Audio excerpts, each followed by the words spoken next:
The formative assessment tool that I'm going to share with you today is my favorite tool for both assessment and instruction. And if you know me, you know what it is already. It is Nearpod, and I've chosen it because I think it has great value for both the teacher and the students in your classroom. And so I'm going to show you quickly two sides of it so you can see just what I'm talking about. With Nearpod, it lets you have a lot of different features. And so when you go to add some information to it, it lets you add a lot of great content which is interactive. And so you can add any of these features, slides, 3D, sway, field trips, slideshows, and so on. But what I really like are those assessment features that allow you to formatively assess throughout the lesson.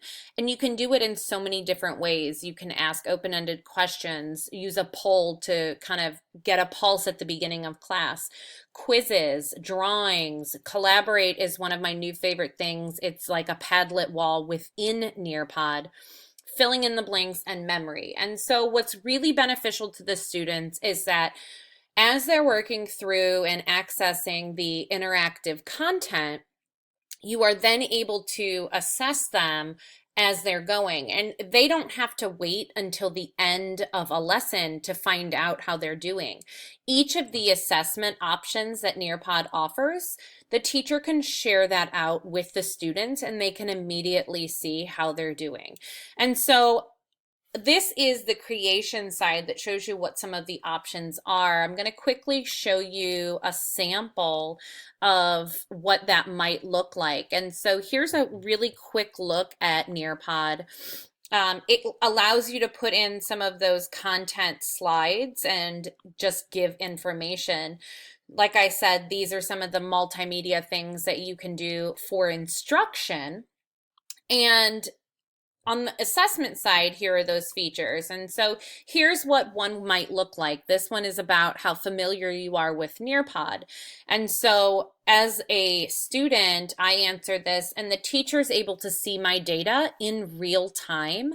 And then as a teacher, I can make instructional decisions. And so I might be able to group my students accordingly and pull some students to, one group or move students to another group. Or I know how quickly I can go through this presentation, because if everybody would answer, I could lead this PD myself, I would be able to skip over a lot of things that are the lower level skills and move directly into the more advanced aspects.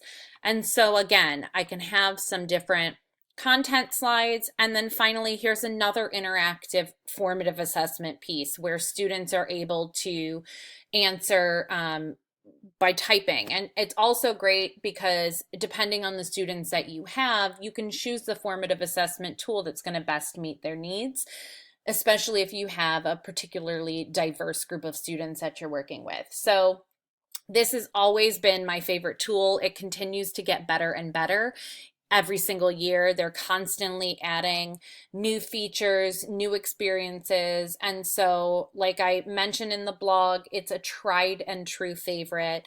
It has just fantastic things for teachers and for students.